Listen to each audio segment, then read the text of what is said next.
All right, this is second section of cardiovascular physiology, and we're going to put a couple of extra ideas in place.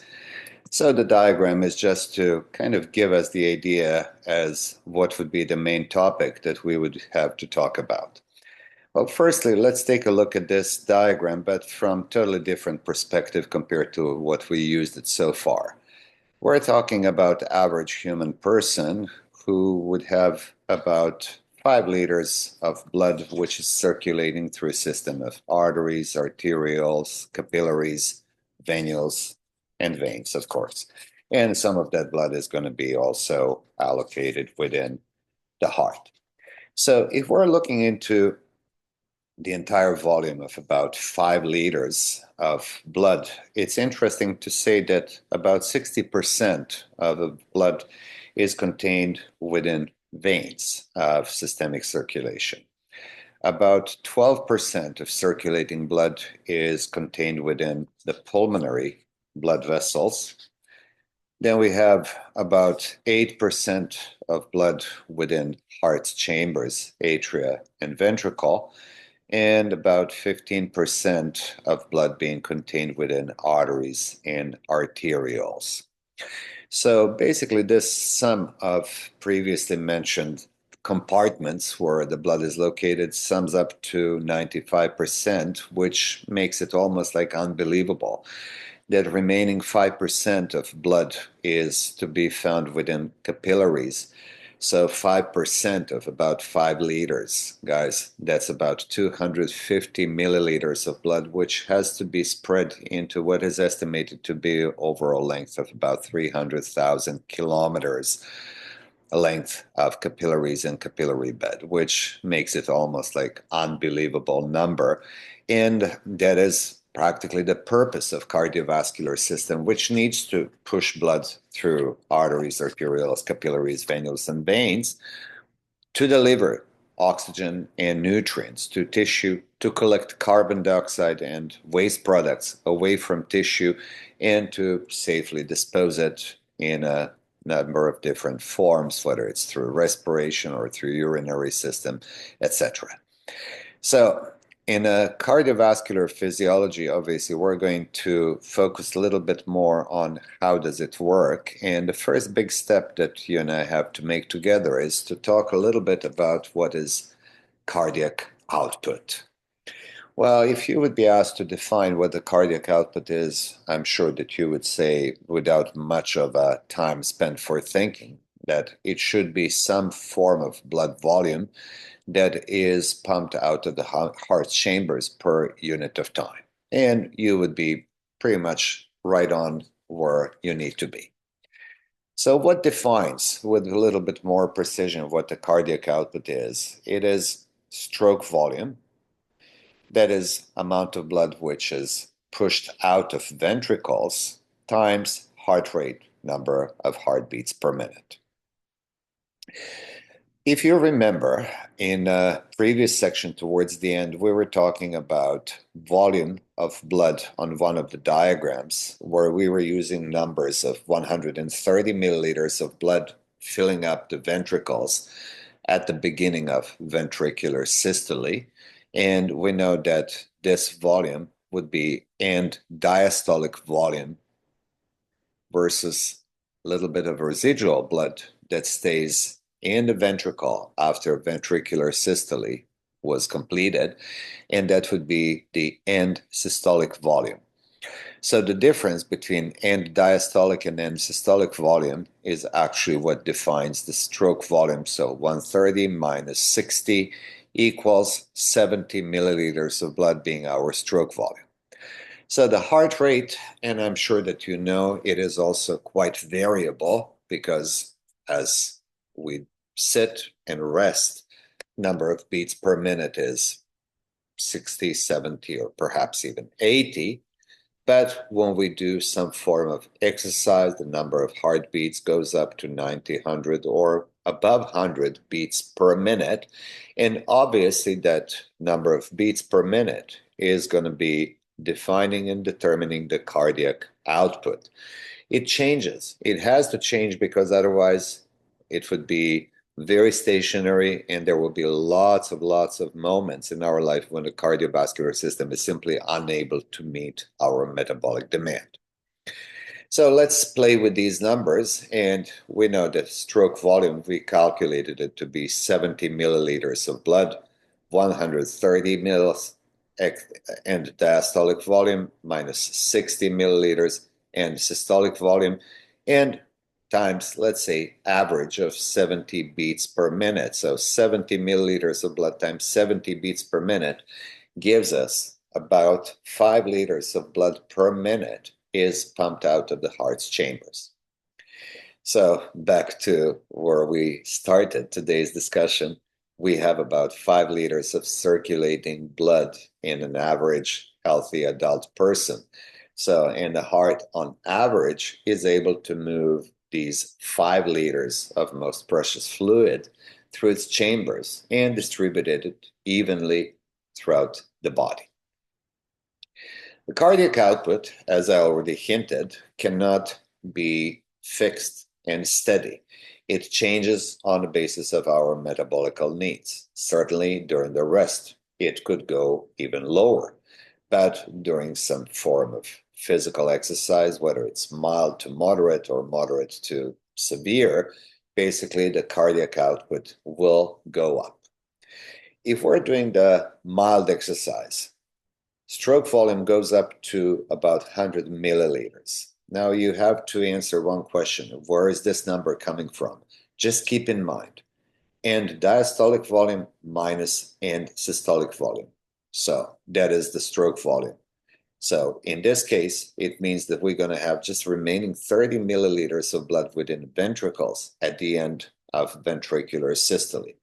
How's that possible? Well, simply, the heart was increasing its own contraction, and as it increased, basically it pushed more blood out of chambers.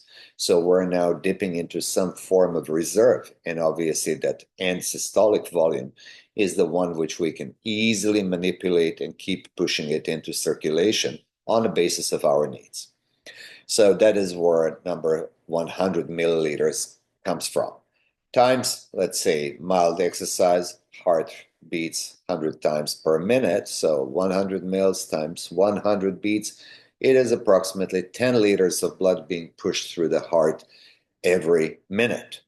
But if we go into more demanding, strenuous exercise, cardiac output could reach very close to its maximal level. So let's say that contractility of the heart increased so much that essentially it pushed all 130 milliliters of blood from ventricles, and the heart did it about 150 times per minute.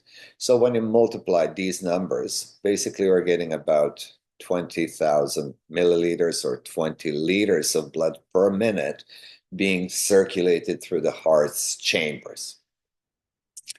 And that is really like one of the amazing qualities that the cardiac output has ingrained within itself, because it is easily sliding up or going backwards, going down on the basis of what we are experiencing as our current metabolic need.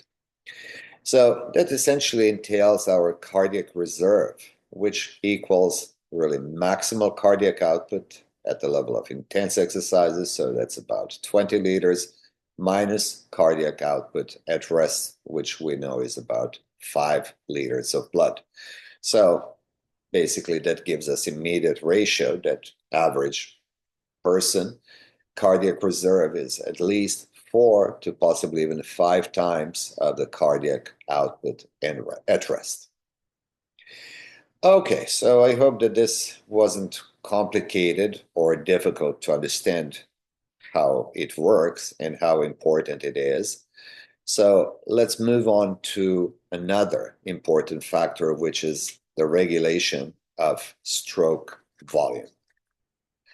Well, firstly, you have to think about blood as fluid, or you can think even about it as a gas. And we know that fluids and gases are easily moved back and forth, and all we need is really to have some form of pressure gradient blood, as any fluid or any gas, would just follow this base principle of physics, that it moves from area where it's in a high pressure to the area with a lower pressure. The gradient really defines it all. There will be a diagram that's coming later on in this slideshow, which very nicely illustrates how this gradient actually is applied throughout the cardiovascular system. Perhaps we can go a couple of slides forward and immediately address it while waiting for something to come later on if we have it already as part of the slideshow. So here we are during heart cycle, and what we consider would be just like systolic, diastolic pressure in a systemic circulation. Clearly, this is what becomes the amplitude. We're going between 120 millimeters down to 80 millimeters, a little bit above or a little bit below individually. However, we're using 120 over 80 as some kind of average. That is applicable for as long as blood is contained within largest arteries, such as aorta or its direct branches, like common carotid or subclavian or even femoral or superior mesenteric artery, because so far the blood has not experienced much of the resistance as it moved freely through a system of fairly large caliber blood vessels. But as the blood is now experiencing a bit of resistance, it has to enter significantly smaller caliber blood vessels, such as arterioles, and the resistance that the blood is experiencing inevitably leads to slight decrease in blood pressure. So within arterioles, as you can see, we're going in a range from less than 100 to slightly above 60, but further away we go from the heart, basically we're coming down to 60 over 50 or maybe even 50 over 40, or as we're approaching capillaries, the blood pressure has already dropped down to about 35 millimeters of mercury. The trend continues without much of systolic versus diastolic oscillation. Basically, capillaries are already at a distance from the heart, and blood pressure just nicely and gradually keeps going down. And then from capillaries, basically venules appear to offer much less resistance to blood moving from capillaries to venules. Blood pressure still keeps decreasing, but so is the resistance that venules and veins eventually create for movement of blood. And if we're just to take some kind of approximation in a larger vein, we certainly are expecting blood pressure to be 3, 4, 5 millimeters of mercury. And this enables blood to keep steadily moving back towards heart. So that's what I wanted to show you, just to understand a little bit better as that kind of pressure gradient, which is present, that we have to follow it all the way in order to understand how the blood moves. It would be quite preposterous to think that about 5 liters of blood could be moved through entire system with a single contraction of a heart acting as a pump. That would be a bit too much even for the heart itself. Smooth muscle fibers and walls of arteries are contributing as they produce also additional pressure, forcing blood to move further away from the heart. But that kind of natural pressure gradient is the one which we really have to keep in mind all the time. So the stroke volume is regulated through the 3 main factors that will influence it. One is called the preload, and a preload is measured with degree of stretch of myocardium. If this is a bit too complicated, you think about heart as a rubber balloon. And the rubber balloon is quite elastic. It could be just mildly inflated. Its walls will be soft. But balloon can be even more inflated. Its walls will start stretching out. It will become a little bit more firm. Or ultimately, you can push more air into balloon, forcing its walls to really stretch almost to the point of bursting. Well, heart's not really a balloon, but its walls do have a bit of complacency, and would enable a little extra stretch in order to accommodate extra volume of blood coming into heart's chambers if there's need to do it. Second factor, which is contractility, simple force of contraction. As we know, like any skeletal muscle, if you need to lift something in your hand, which is very light, like pen, pencil, marker, you need just perhaps 5% of your muscle's contractile force to complete the task. But if you need to grab a textbook, which is maybe 3 kilograms, of course, you're going to have to use your muscles more significantly to increase their own contractility in order to complete the work, which is way greater than just lifting a pencil. And finally, something that is termed the afterload. Basically, afterload is the resistance that the body offers to blood entering both pulmonary as well as systemic circulation. That is something that's fairly simple to understand. At the end of cardiac cycle, diastolic pressure of 80 millimeters of mercury is expected. So what do we need in order to make blood pressure go up to 120? Well, we need some kind of force that will be able to overcome 80 millimeters of mercury, basically lingering from the last cardiac cycle, and to push blood with greater force than 80 millimeters of mercury so it starts circulating through the system. Afterload, we try to define it here as a pressure that must be exceeded before ejection of blood from ventricles will occur.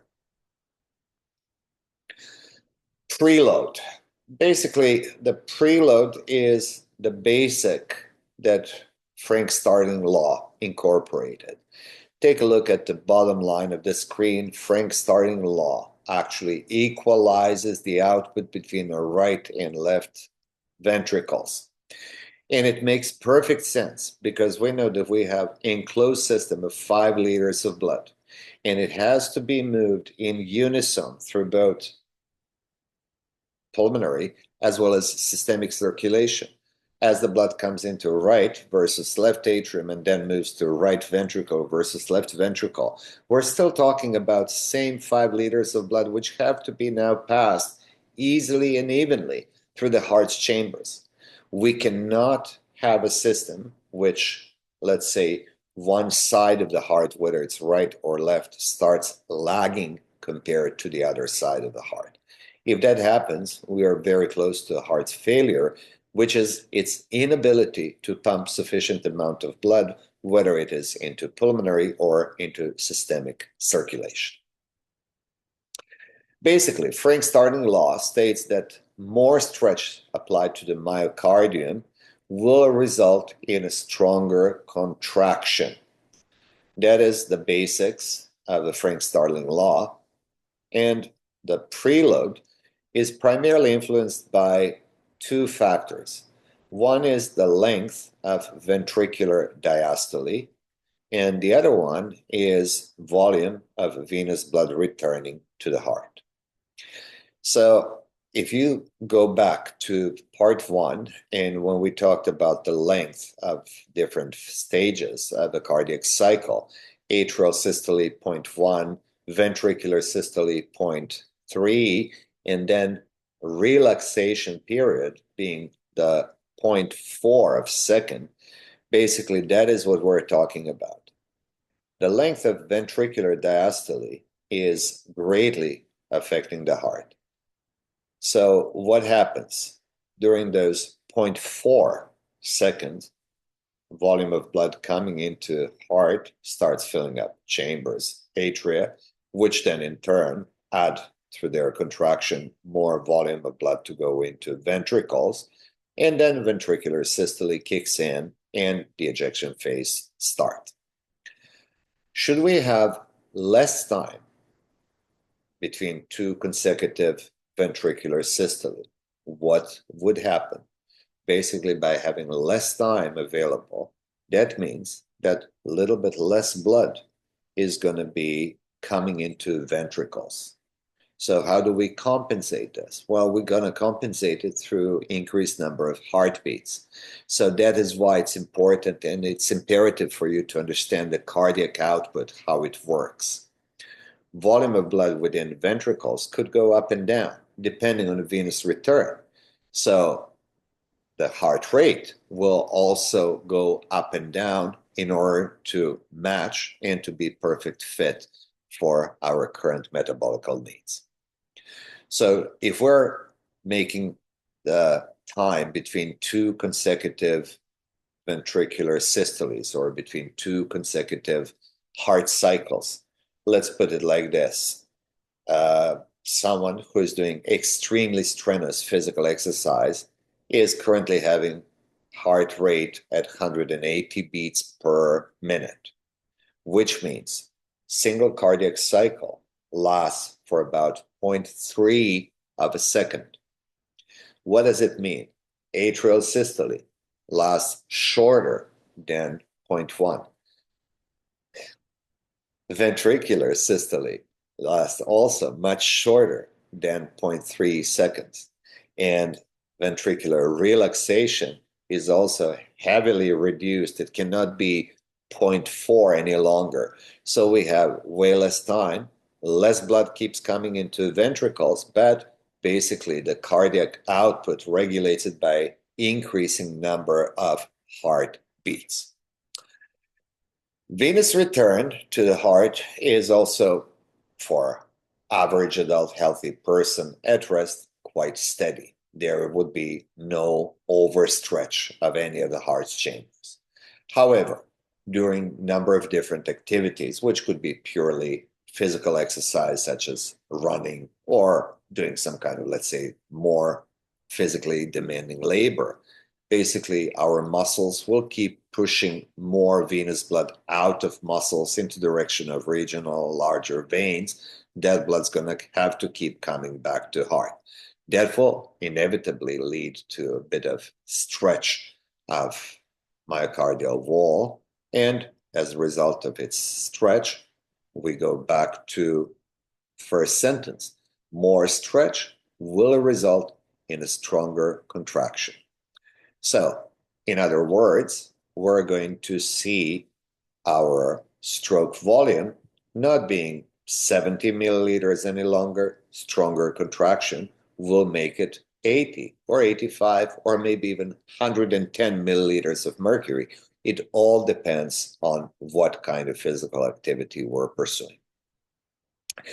There is a catch-22. If the heart rate increases over 100 beats per minute over somewhat extended period of time, the stroke volume will decline due to extreme shortening of the time that is required to fill ventricles. And that could be potentially a hazardous moment for our lives. Lots of people have done 160 beats per minute over a couple of minutes, and then nothing happened to them. But this is just a hypothetical idea. If it lasts for a prolonged period of time, basically there would be insufficient time for proper filling of the ventricles. Heart would fail to deliver fresh oxygenated nutrient-rich blood to tissue, and basically we're going to be in a state of shock. Contractility. Contractility is something that we already explained a couple of times, and it is something that really gives heart enormous flexibility. It goes from, let's say, a couple of percent of its maximal contractility all the way up to 100% when needed. And there are substances that are called inotropic positive agents that are increasing the heart's contractility. It is based on a very same mechanism. Whatever happens and it influences additional calcium ion inflow into myocardial cell, basically that is going to increase the contractility of the heart.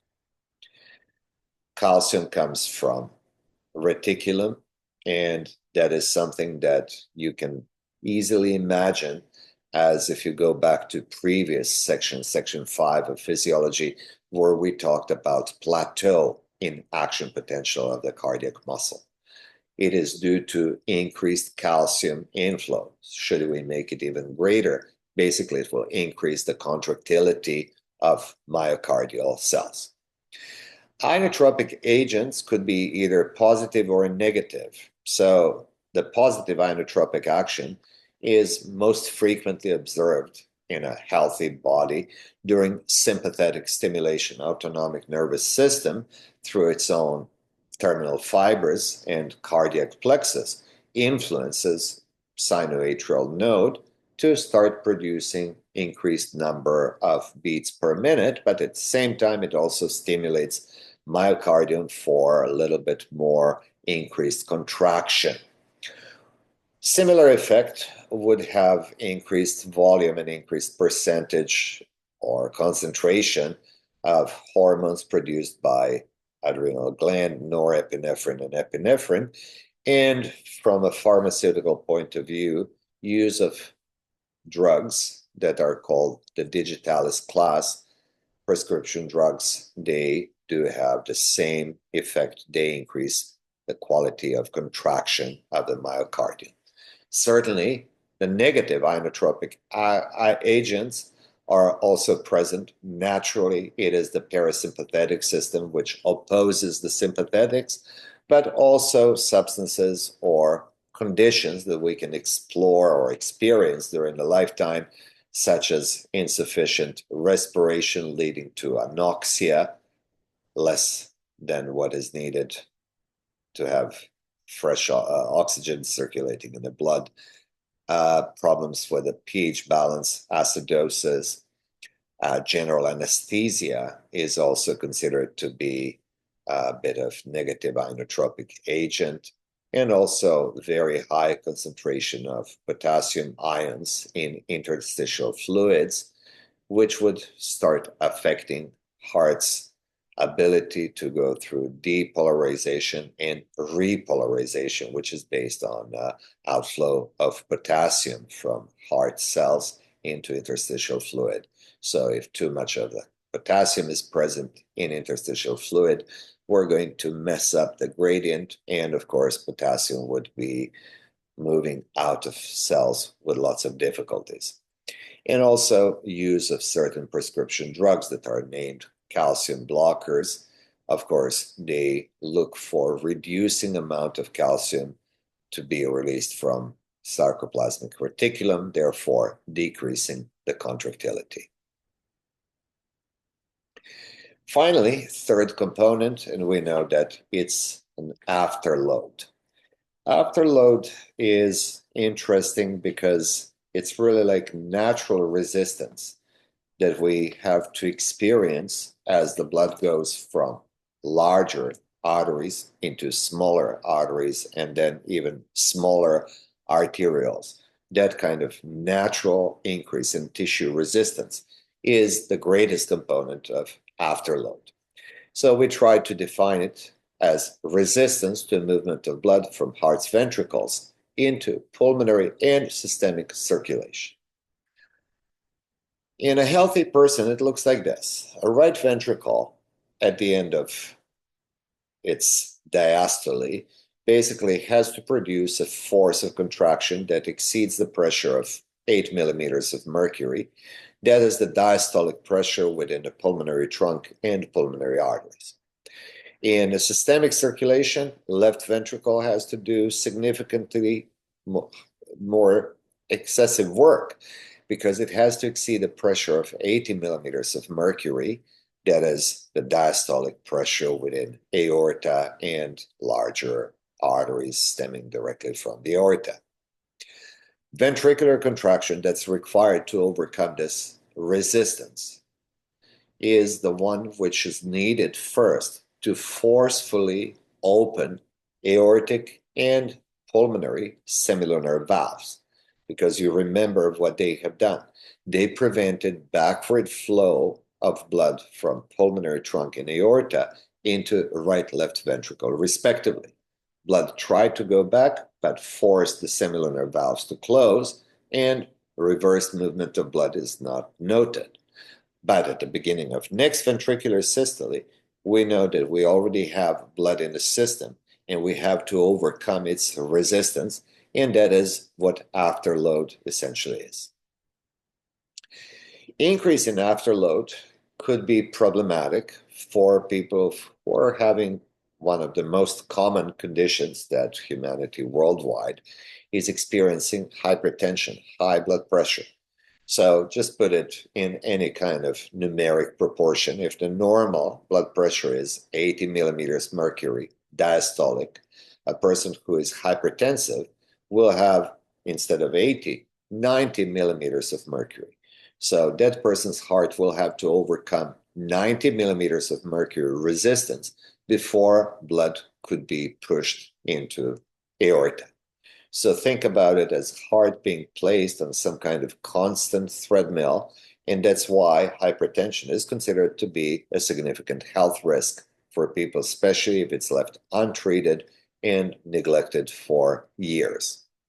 Afterload could be also quite dramatically increased if a patient suffers from some severe form of atherosclerosis, which effectively means narrowing of the lumen of blood vessels.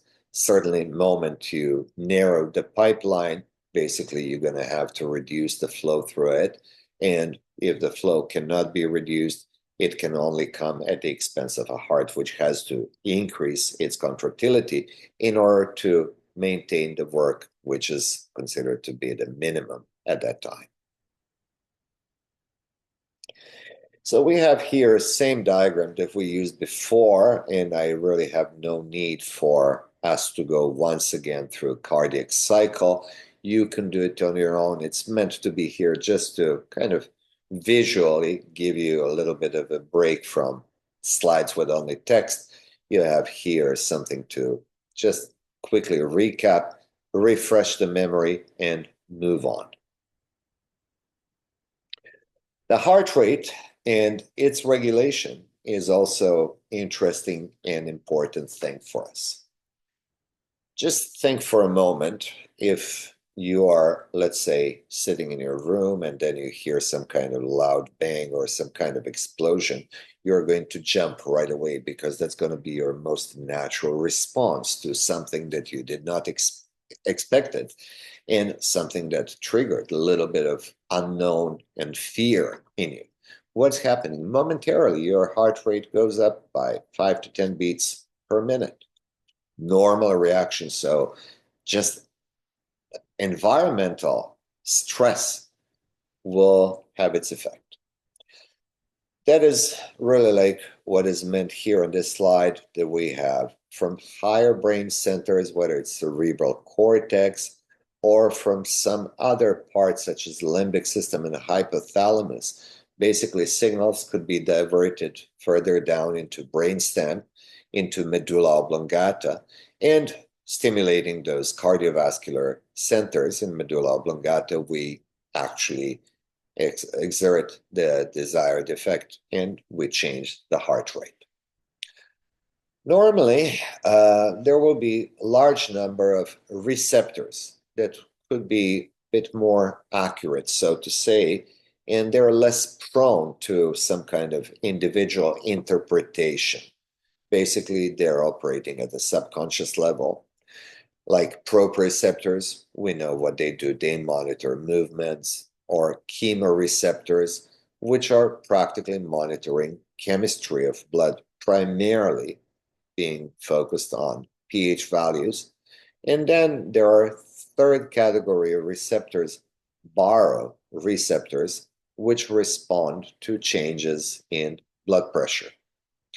As you can see from this diagram, all of these centers, whether they're sensory receptors or higher brain centers, they feed their input into cardiovascular center, which is located within medulla oblongata.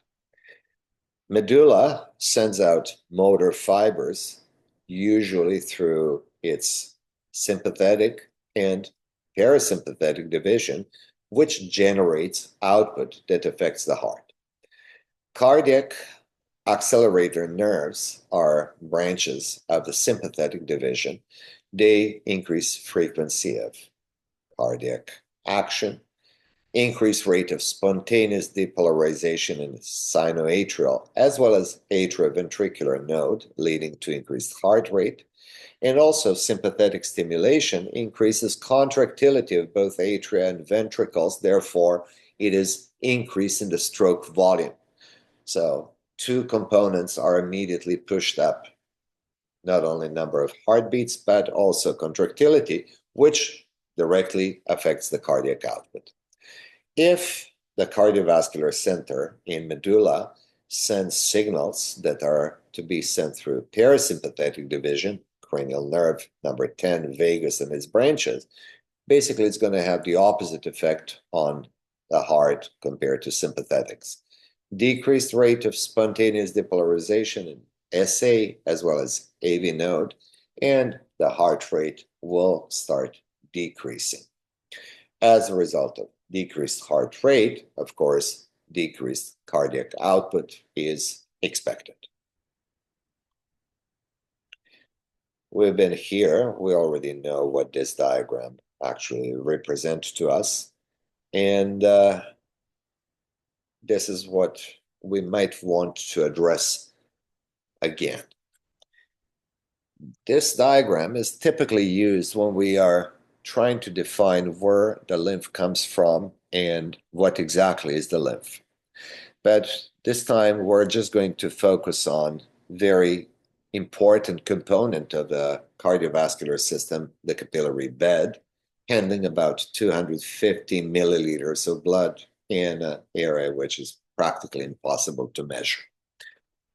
Capillaries are doing exchange between cardiovascular system and tissues. Heart, arteries, arterioles, veins, consider them just to be pipeline enabling blood to circulate, but capillaries enable blood to interact with tissues. That's why on the previous diagram, we had this value of about 35 millimeters of mercury, which is pressure of blood entering capillary bed.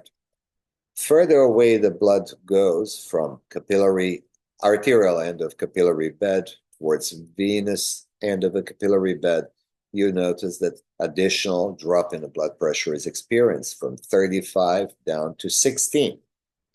But there are a few other things that will influence the movement of substances across the capillary wall. It's not only blood hydrostatic pressure, which will promote filtration. It is also blood colloid osmotic pressure, which promotes reabsorption of interstitial fluid back into capillary bed, and interstitial fluid osmotic pressure and interstitial fluid hydrostatic pressure, which are adding a little bit of extra value for blood filtration and blood reabsorption. You notice that blood colloid osmotic pressure on both capillaries side, arterial, and venous side remains the same because capillaries do not allow large molecules of proteins to be filtered out into interstitial fluid. Proteins are retained with a liquid component of blood plasma, and these proteins actually are attracting movement of water into capillary bed.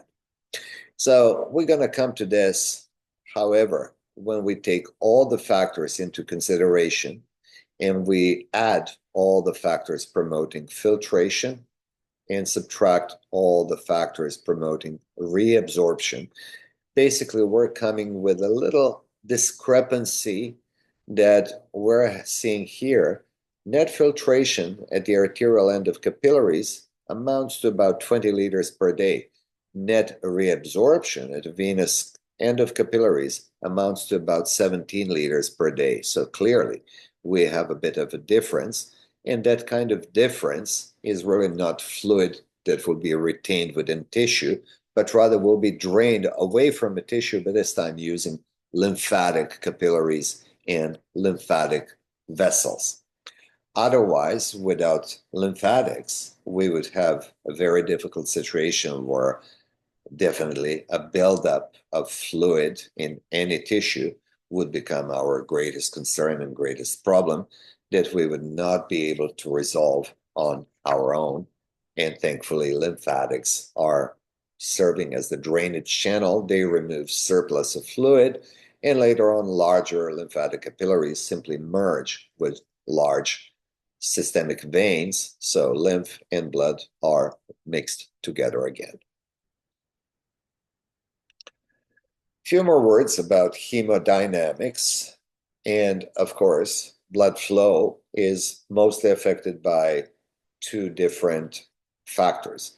We talked about it so far. One is pressure difference or pressure gradient, and the other one is natural tissue resistance. Of course, with a proper blood pressure, we're able to overcome any difficulties. Our tissue is properly perfused by blood. And of course, we're quite happy to see things being on a sliding scale, a little bit more, a little bit less, based on our current situation and our current needs. A blood pressure, we have something that we call the mean arterial blood pressure. And we calculate it to be a value of diastolic blood pressure, let's say 80, and 1/3 of the difference between systolic and diastolic blood pressure. So 120 minus 80 is 40. 1/3 of it is about 13 added to 80. So our mean arterial blood pressure is about 93 millimeters of mercury. When we have this and we have cardiac output, which we say it's about 5 liters per minute at rest, we can calculate the tissue resistance. So cardiac output is mean arterial blood pressure divided by tissue resistance, or mean arterial blood pressure equals cardiac output times tissue resistance. Resistance itself is influenced by, again, just following two factors. One is the size and the length of a blood vessel. Certainly, wider the size, there will be less resistance. Narrower size of the vessel, more resistance is encountered. Blood vessel, which is 10 centimeters long, is of no major concern. Blood vessel, which could be in excess of 1 meter in length, certainly will require a little bit more time for blood to pass through it, as it would offer greater resistance. And also the chemical composition of blood, the blood viscosity, could play a significant role. For example, if we have a person who, for whatever reason, has either increased number of red blood cells, which is 6.5, perhaps even 7 million instead, 4.5 to 5.5, of course, the blood will become more viscous, or increased number of white blood cells will add to viscosity of blood. More viscous the fluid, it will move through the system of enclosed vessels with more resistance. Venous return, we know that it's, again, principally based on pressure gradient that we have seen so far.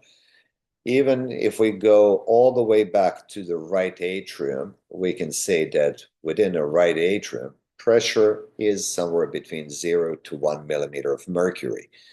Pressure on the other side of the heart, where we started, produced by left ventricle, goes 120.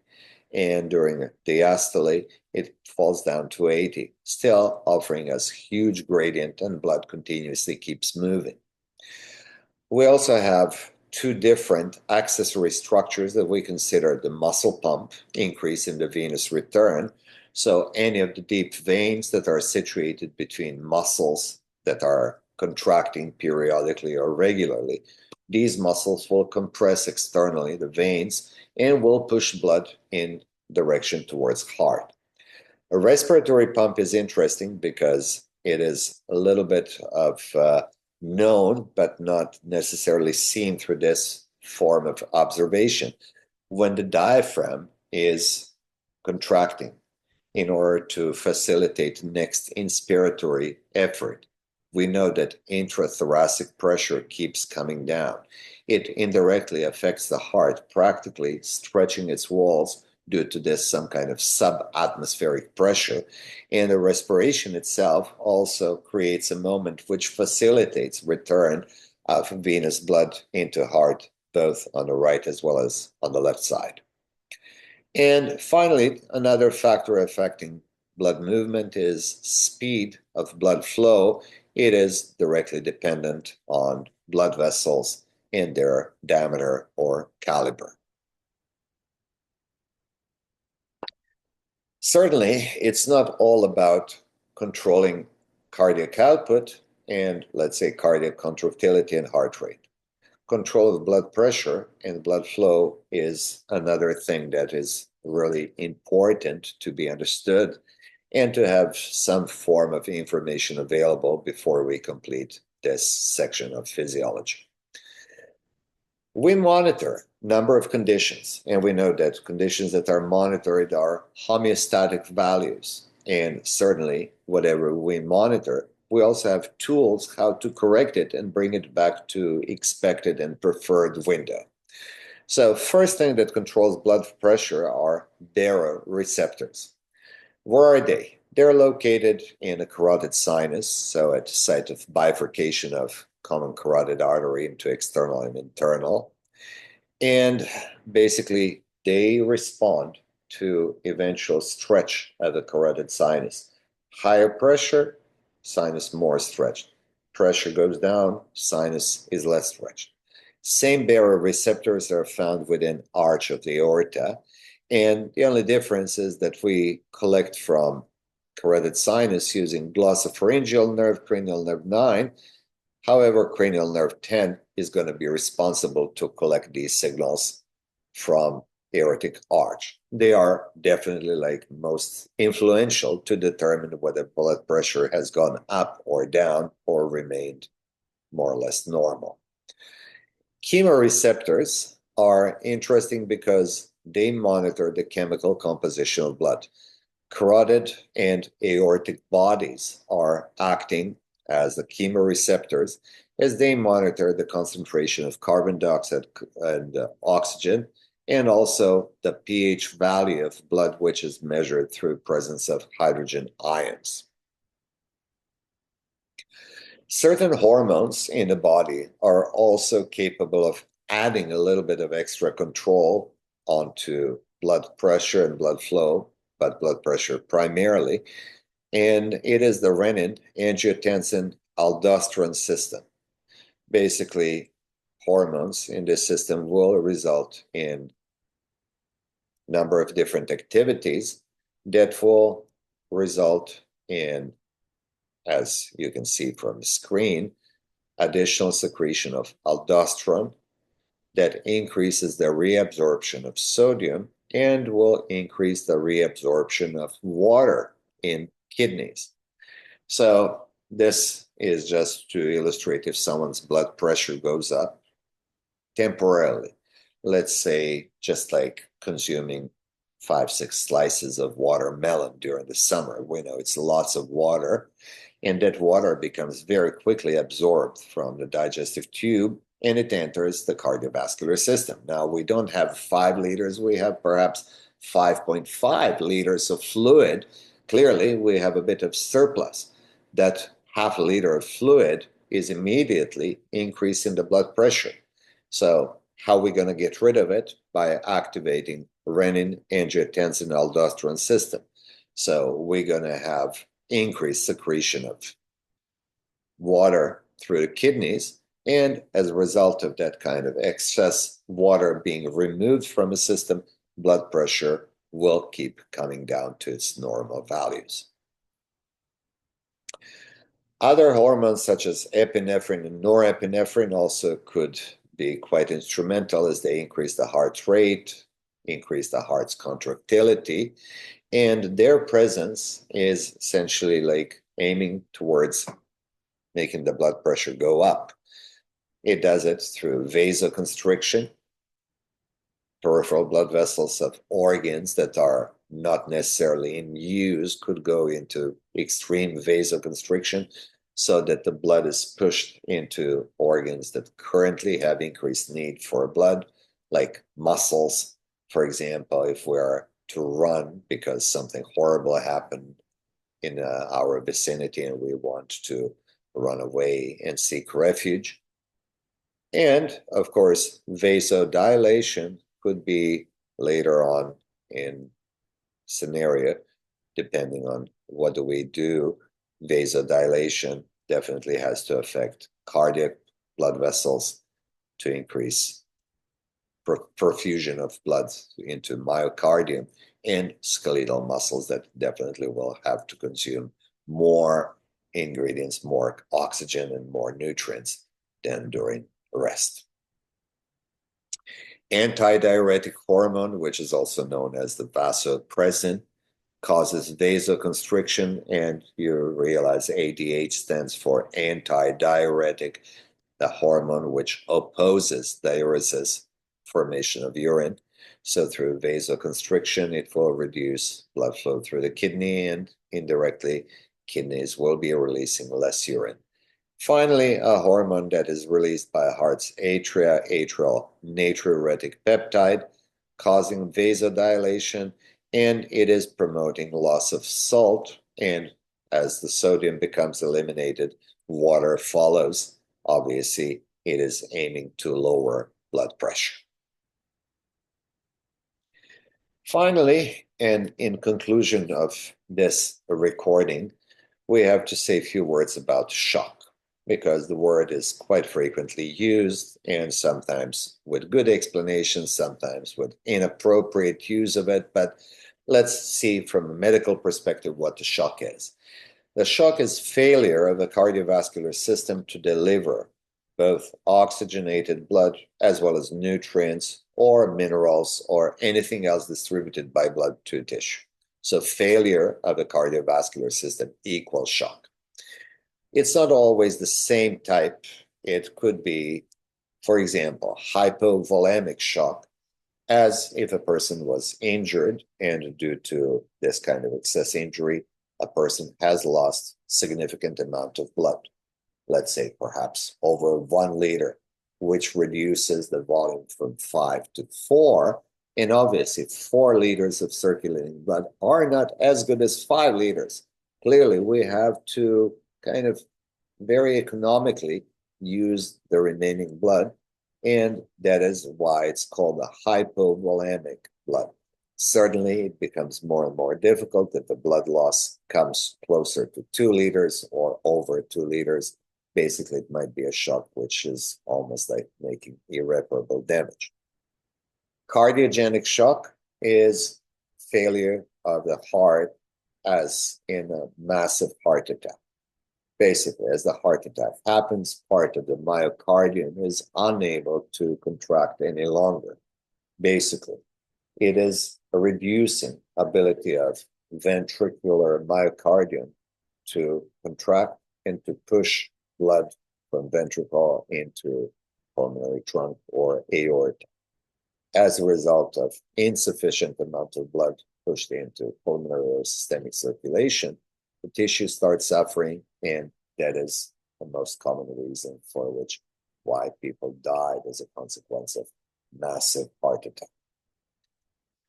Vascular shock might be due to extreme and very inappropriate vasodilation, such as it happens in severe allergic reactions, such as anaphylactic reaction, or it could be due to some neurogenic shock situation, trauma to the brain or spinal cord, that could result also with a massive dilation of blood vessels. It could be also due to infection, septic shock, which also leads to increased vasodilation and significant drop of pressure, practically leading to shock. And of course, obstruction of any blood vessel, which is either full or complete or near complete, will become a major obstacle for proper and complete delivery of the blood to a certain part of the body or tissue, hence resulting in its death. That is obstructive shock. The shock is not too difficult to recognize. One has to just know what to observe. Generally speaking, systolic blood pressure being less than 90 millimeters of mercury is one sign of shock. However, you have people whose blood pressure is generally lower than in an average population. So finding someone whose blood pressure measure is 90 over 65 is not like, oh, I'm sorry, but I have to tell you, you're in shock. These people are still functioning quite well. So you need to know a little bit about history in order to define and use this as the exact value.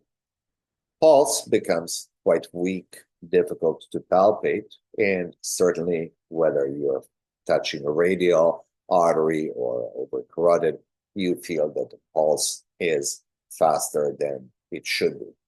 Skin and visible mucous membranes turn quite pale because the natural response of a body to defend against the shock is to mobilize blood from the non-vital parts of the body, such as skin mucous membranes, into more vital parts like heart or brain.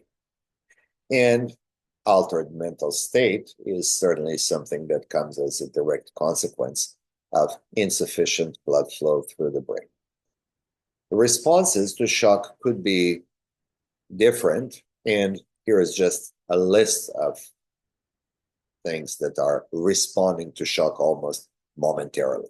Activation of renin, angiotensin, aldosterone system basically is going to be the first.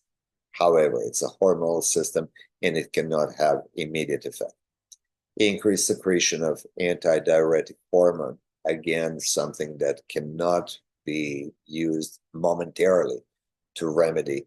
We know hormones really have a good effect on a long-term basis, but it takes some time for hormones and their effectiveness to kick in. Activation of sympathetic division of autonomic nervous system will be more immediate response. And we know increased sympathetics will increase the heart's contractility, will also increase the heart's rate, trying to deliver as much blood as it could be due to a given situation. Release of local vasodilators as a response to cellular hypoxia.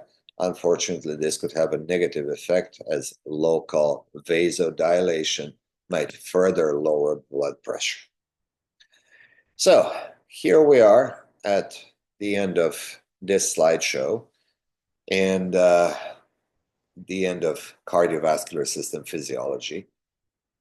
As I always say, I hope it wasn't too bad and that you managed to go through this with ease.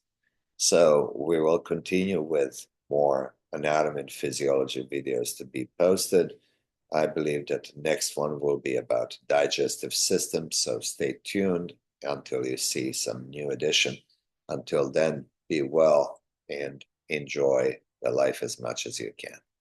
Thanks for watching it. Until next time, bye-bye.